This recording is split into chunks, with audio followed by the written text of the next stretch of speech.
Merci beaucoup à tous les organisateurs de ces belles rencontres de nous avoir invités. Et nous sommes très heureuses de présenter un projet qui nous tient à cœur depuis plusieurs années, avec le fidèle soutien du LABEX et de plusieurs équipes du LABEX, mais également avec l'université Saint-Icône de Moscou. C'est moi qui descends. Ouais. Saint-Icône de Moscou, qui nous a également beaucoup soutenus et qui nous a beaucoup aidés pour certaines interventions durant des missions photographiques. Donc, nous allons vous parler ensemble des reconfigurations russes des exemplats médiévaux. Exemplats, ce sont des anecdotes exemplaires, traduction, adaptation et images.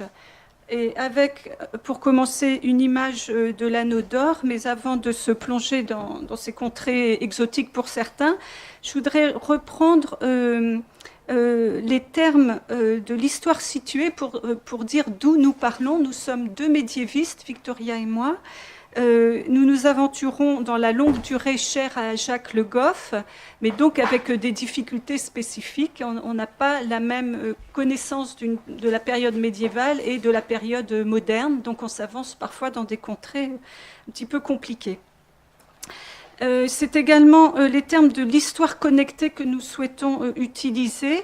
Nous partons donc de recueils d'exemplats composés au Moyen-Âge, dans l'Occident médiéval, plutôt en Italie, en France et dans l'Empire germanique.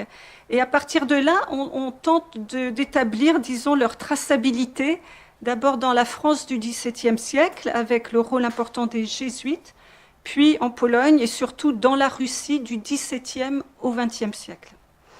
En faisant effectivement un focus sur les églises de l'Anneau d'Or, dont vous voyez une carte ici, qui sont donc des églises à fresques à proximité de Moscou, où nous avons eu la chance de faire plusieurs voyages et missions photographiques. Donc nous allons, je vous déroule le plan ici, nous verrons d'abord les concepts vraiment fondamentaux sur lesquels s'appuie notre recherche. D'abord le croire et le faire croire, qui sont au fondement du PC3 du LABEX Aztec, dirigé par Nathalie Lucas, qui était là tout à l'heure, et donc auquel nous nous rattachons. Le concept également de prédication visuelle, qui nous semble vraiment assez efficace avec toutes les images que nous vous montrerons. Et également l'idée qu'il faut considérer un manuscrit, un livre imprimé, une image, quel que soit son support, comme des lieux de négociation qui sont autant d'ordre esthétique qu'intellectuel et religieux. Donc tout cela doit être pris en compte quand on aborde nos sources. Pour ce qui est de la méthodologie, nous avons décidé de constituer, pour commencer, un corpus d'images avec des fresques des églises de l'Anneau d'Or, et essentiellement à Yaroslav et à Vladimir, là où nous avons fait la meilleure récolte, disons. Et nous souhaitons les analyser dans leur lieu, et là c'est un concept cher à mon équipe, le GAOM, qui s'appelle maintenant Aloma, et c'est l'image en son lieu, l'image en interaction avec la liturgie, la circulation des fidèles et du clergé. Et dans la Russie orthodoxe, c'est absolument séparé beaucoup plus que dans l'Occident. Nous avons également travaillé beaucoup sur les rapports entre les images et les textes. Et enfin, nous avons été amenés à nous intéresser à des productions jésuites. D'abord, le Magnum Speculum Exemplorum du jésuite John Major, dont la première édition est parue à Douai en 1603. C'est en fait une amplification d'un recueil d'exemplats de 1481, le Speculum Exemplorum, qui a été directement fait pour l'imprimer. Il n'y a aucun manuscrit de ce texte-là. On est, pour vous donner un ordre de grandeur, dans le Magnum Speculum Exemplorum, on a 1400 anecdotes exemplaires, avec du commentaire, des citations éventuellement qui les encadrent, des leçons. Donc les jésuites par la suite ont été très actifs en Pologne, très bien intégrés, et ils ont été à l'origine de la traduction très précoce en polonais du Magnum Speculum Exemplorum. Je vous rappelle, en France, première édition 1603, traduction polonaise 1612, la première traduction. Et la deuxième en 1621 est tout à fait intéressante parce qu'il y a des ajouts qui ont été faits à partir de matériaux, disons, plutôt polonais, mais pas seulement. Et c'est donc cette deuxième édition que nous utilisons. Alors, la première traduction russe est due à pardon, excusez-moi. Les jésuites, je voudrais continuer là-dessus, étaient également très actifs en Ukraine, en Russie blanche. Et la Russie blanche a été annexée à la Russie, à l'Empire russe, à partir de 1772. Mais dans la Russie même, les jésuites étaient interdits de prédication. Et de toute façon, la prédication déjà n'était pas très fréquente en Russie. Et les jésuites qui utilisaient ce modèle pour faire des adeptes étaient absolument interdits de prosélytisme. Ils étaient aussi, d'une certaine manière, en concurrence avec les protestants qui avaient aussi une implantation importante en Russie. Donc les jésuites ne pouvaient pas influencer sur le croire. Ils n'ont pas du tout pris part aux traductions du Magnum Speculum Exemplorum en russe. La première traduction russe est due à un tsar extrêmement pieux, Alexis Mikhailovitch. Donc, dans les années 1645-1676, il a fait traduire ce grand miroir. On dit en russe Velikaye Zertzalo, on dira grand miroir pour la communication. C'est déjà un résumé par rapport au Magnum Speculum Exemplorum qui avait 1400 exemplaires.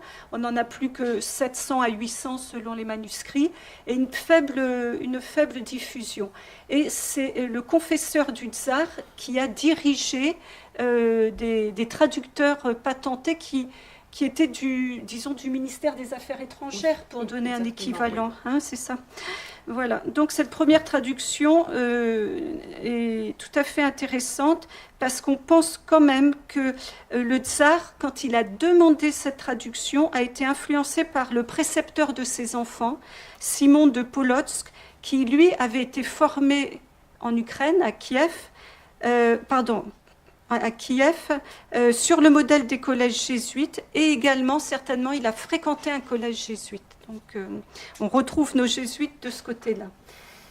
Ensuite, on a une seconde traduction, alors là, qui est totalement déconnectée des jésuites, qui est beaucoup plus courte. Vous voyez, selon les manuscrits, on a de 70 à 260 exemplaires. C'est un traducteur qui se trouvait à Moscou, qui connaissait bien le grec et le polonais, et ça a été chaque fois traduit du polonais en russe, hein, dans les deux cas.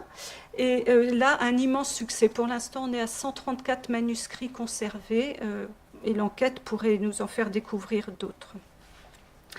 C'est sur cette deuxième traduction russe la plus diffusée que nous avons travaillé et que Victoria a assuré une indexation qui est en ligne sur notre site dont vous verrez l'adresse sur la dernière diapo. Et nous avons décidé de mettre dans cette base multimédia également des images qui correspondent aux exemplaires.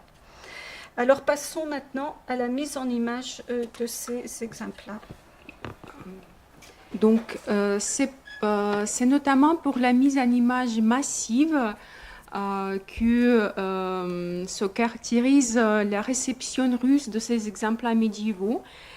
Et nous commençons pour notre première étude de cas, à savoir les fresques de l'église Saint-Jean-Baptiste de Yaroslavl. Construite entre 1671 et 1687, donc l'église est contemporaine des deux traductions mentionnées, mais cette église a été décorée plus tardivement. Voici, vous voyez le plan de l'église et on distingue en bleu la partie la plus sacrée et cachée derrière iconostas, ça veut dire le mur couvert d'icônes, le vert pour le cœur réunissant les fidèles. Et ces deux parties ont été décorées entre 1694 et 1695. En jaune sont les galeries peintes entre 1703 et 1704. Et on pense que le programme iconographique des galeries a été influencé par l'archevêque de Rostov, Saint Dimitri, qui a été également formé en Ukraine, qui était un grand connoisseur de la littérature latine et polonaise, champion de la prédication et, pour ainsi dire, de nouveaux moyens du faire croire. Comme vous voyez, dans les galeries, tout l'espace est peint. Et les galeries étaient le lieu d'accueil des fidèles et des pèlerins, mais aussi des négociations commerciales, des entretiens entre les maîtres spirituels, mais il faut le préciser, pas de la prédication dans le sens ordinaire du mot, parce que la prédication en Russie de l'époque était très peu développée, d'où les soucis de Saint Dimitri de Rostov. En revanche, il y avait beaucoup d'images dans les galeries et les thèmes iconographiques privilégient l'Apocalypse à l'ouest, donc à l'entrée, l'Ancien Testament sur les voûtes, des prières mariales, des scènes hagiographiques et finalement des exemplaires entre les fenêtres. Et c'est ces exemplaires qui nous intéressent le plus. Et donc, pour vous présenter une étude de cas, on va vous parler de l'exemplum où il s'agit de la femme au dragon. Voici le résumé. Donc, il s'agit de deux moines qui sont venus dans une ville dans laquelle habitait une femme qui avait eu commis un péché avec son demi-frère, un péché très grave.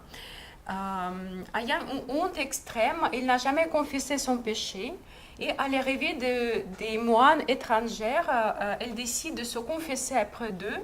Lors de la confession, l'un des moines voit des crapauds sortant de sa bouche. La femme ne confesse pas son péché, le plus grave péché quand même, et les crapauds, dont un était très grand, reviennent.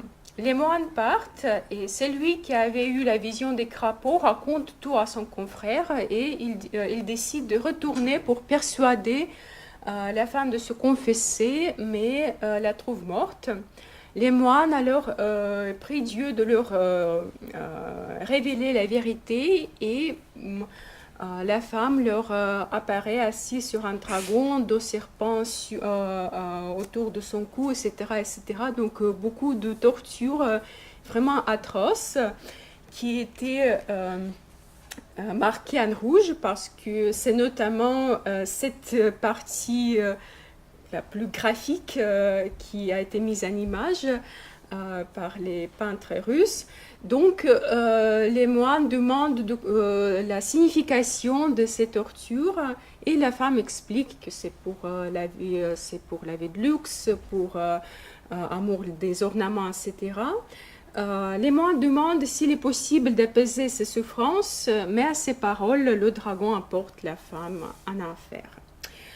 Donc, avant de vous montrer cette pauvre femme, j'aimerais vous présenter la genèse de cet exemplum à partir de sa source primaire latine de la Scala Chili de Jean Gabi, donc 14e siècle.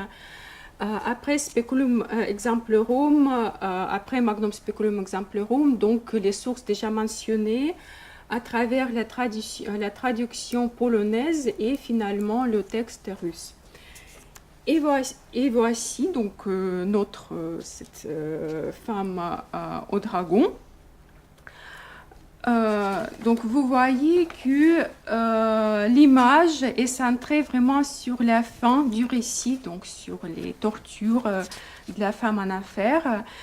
On peut dire qu'il y a quand même une allusion au début avec le château au fond et deux figures.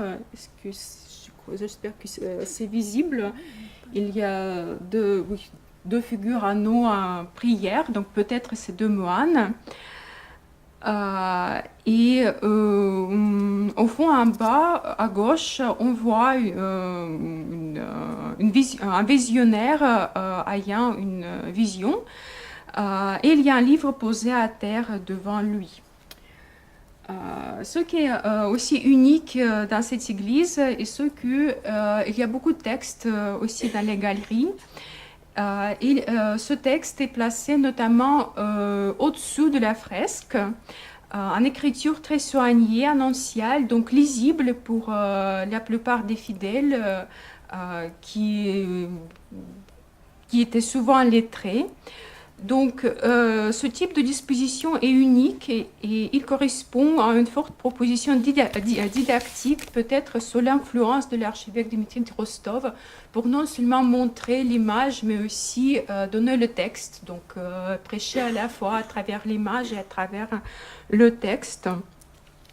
Mais la présence de bancs, et ça je reviens, oui, ici il y a des bancs, pose quand même des questions parce que les fidèles pouvaient endommager les textes, ce qui est arrivé. La deuxième partie du texte est malheureusement illisible. Notons que dans l'église de Saint-Élie de Yaroslavl, dont les fresques sont postérieures de 10 ans et ont été composées donc après la mort de Saint Dimitri de Rostov, en dessous de l'image, nous n'avons pas de texte, mais seulement des images, des draperies décoratives. Donc, l'image est aléatoire de vision et la partie réservée pour le texte est occupée par ce décor. Voici la traduction de ce texte placé au-dessous de la fresque. Et il faut donc noter que tout d'abord que ce texte est très proche textuellement à celui du Grand Miroir, mais le texte omet complètement le début, donc il n'y a pas de frères ni de crapauds. Il s'agit d'un frère spirituel et non pas de deux moines. Et le texte ici à l'église résume fidèlement à la fin la description des châtiments et ajoute un détail repris par le peintre, donc le livre tombé des mains du visionnaire terrorisé. Et cet écart pose question sur les rapports entre les textes et les images. Qu'est-ce qui est premier, le texte ou l'image, parce qu'il y a quand même des différences dans le texte. Il n'y a qu'un visionnaire, le père spirituel. Sur l'image, il y a deux personnes. Et il y a cette question du livre tombé qui n'est pas mentionné dans le Grand Miroir. Donc c'est l'histoire un peu compliquée. Cette figure féminine a connu un grand succès, par exemple dans les Lubki, singulier Lubok, c'est-à-dire dans les feux volants ornés de gravures en noir et blanc, parfois colorées. On trouve ici le même dispositif que sur les fresques de Saint-Jean-Baptiste, avec le texte en dessus de l'image, mais avec en plus un cartouche dans l'image portant le titre du récit exemplaire.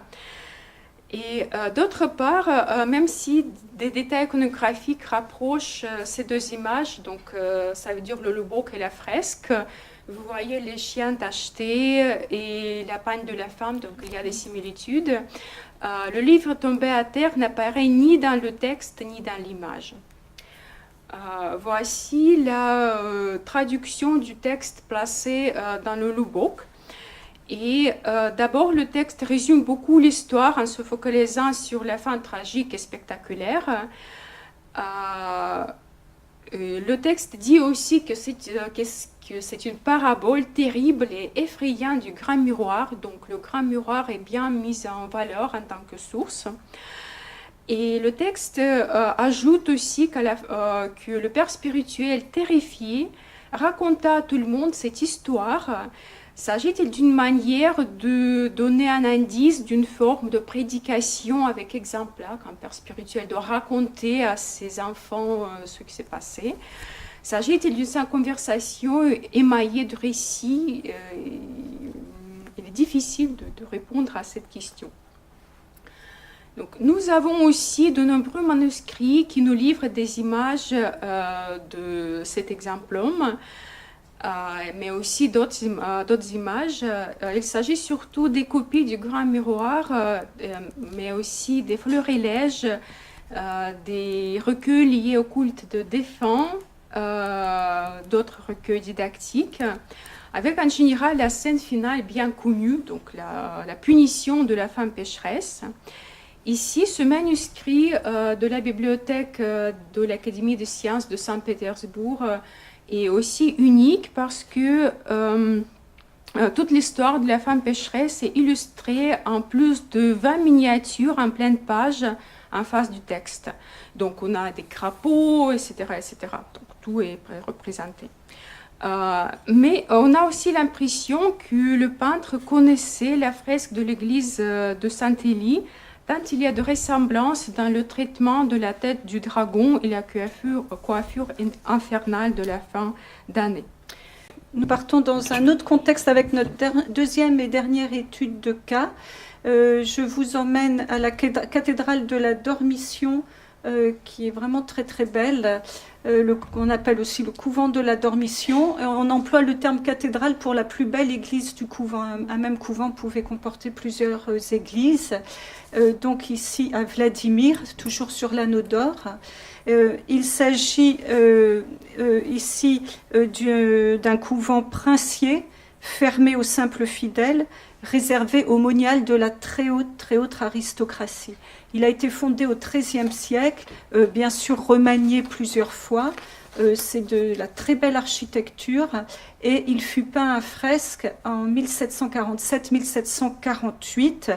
Donc nous reculons dans le temps par rapport à nos fresques des galeries qui étaient du 1703-1704. Nous avons eu la chance, grâce justement à l'Université Saint-Icône, d'avoir accès à des images, des photographies prises derrière l'iconostase par un prêtre. Donc ça a été une tractation, on a fait tout le voyage jusque là-bas et sans être sûr que ça marche. Donc nous avons des photos qui ne sont pas d'une très grande qualité, mais c'est un corpus totalement inaccessible et inédit. Donc nous sommes très fiers de vous le présenter aujourd'hui. Et effectivement, il avait été mentionné dans une publication très peu connue que notre collègue russe Ksenia Alexandrova avait repérée, qu'il y avait des fresques narratives derrière l'iconostase auprès de l'autel. Et effectivement, on a trouvé une fresque racontant l'histoire d'un enfant qui a été baptisé non par un mauvais prêtre, mais par un ange. Et durant tout le baptême, le mauvais prêtre était tenu hors de l'église, ligoté par des forces invisibles. Et l'enfant, à la fin, raconte le miracle à son protecteur, le prince, et le prêtre se repent, bien sûr, devant le prince. Donc nous n'avons toujours pas repéré les sources de ce très beau miracle. Voilà la première image, c'est tout un cycle. Donc dans cette première image, vous avez l'enfant qui est plus petit que le prince en manteau rouge et le prince avec son grand manteau bleu le protège. C'est donc un enfant certainement de l'aristocratie. Et face à lui, il y a ce prêtre qui se présente non pas de face comme les personnages positifs, mais de côté et en position de ce que Jean-Claude Schmitt appellerait non pas un beau geste, mais une gesticulation. On ne sait pas s'il danse. Et c'est une attitude très très étrange pour un prêtre. Donc tout son corps manifeste à quel point c'est un pécheur et qu'il ne faut pas qu'il baptise absolument pas cet enfant. Donc le baptême est assuré par un ange qui occupe presque la place centrale. Enfin, il est juste penché au-dessus de l'objet central qui est le fond baptismal. On est donc ici dans un cadre intérieur d'une église bien clairement présentée avec un autel, des icônes. Et l'enfant reste sous la protection du prince. Et sur la droite, moins facile à voir, vous avez le prêtre qui est nu et ligoté par des forces invisibles. Donc voilà un petit corpus, un mini-corpus qu'on vous présente ici, mais on pense que c'est le début d'un océan encore très peu étudié. Donc pour conclure, je voudrais revenir sur les apports de notre projet. Déjà, premier résultat, le grand miroir en russe est disponible en ligne. Pardon, oui. Vous avez l'adresse tout en bas de la dernière diapo. Il suffit de taper GAOM et vous tombez après sur les bases de données du GAOM et vous retrouvez le Magnum Speculum Exemplorum en russe. Hein, c'est ça le titre qui apparaît dans la liste et donc avec les images. Ensuite, il nous a semblé que notre concept de prédication visuelle avait bien fonctionné pour les fresques. Au début, on pensait que ça s'adressait seulement aux fidèles un peu ignares. On voit que là, on leur apporte du texte aussi qu'ils peuvent lire, et c'est en russe, hein, c'est pas en slavon, donc c'est vraiment accessible. Et c'est une paroisse très riche à Yaroslav de marchands lettrés qui savent lire, hein, qui pouvaient lire ces textes. Mais on s'est aperçu que ce concept peut-être de prédication visuelle, on pourrait l'étendre à certains manuscrits, notamment les manuscrits des vieux croyants. C'est vraiment une œuvre pieuse de recopier à la main. On n'utilise surtout pas l'imprimante, enfin l'impression, pardon. Jusqu'au XXe siècle, on recopie ce grand miroir, et c'est une œuvre pieuse pour les vieux croyants. On les enlumine, même parfois de manière très pauvre, mais on peut aussi méditer, réfléchir sur ces images. Et il y a également les loupes qui sont vraiment qui traversent toute la société russe, hein, de l'époque. On en voit dans les isbas comme dans les demeures bourgeoises et les palais aristocratiques. Simplement, ils sont d'une qualité plus ou moins belle, mais ils diffusent aussi tous ces récits exemplaires. Enfin, pour terminer, il nous semble que l'analyse spécifiquement de l'église Saint-Jean-Baptiste de Yaroslav mériterait un nouveau projet pluriannuel, notamment en se focalisant sur toutes ces inscriptions qui sont déjà photographiées par Victoria. Il y aurait déjà un énorme travail de transcription, ça a été en partie fait pour les exemples, mais on a beaucoup d'autres scènes aussi qui ont des inscriptions en dessous ou dans l'image.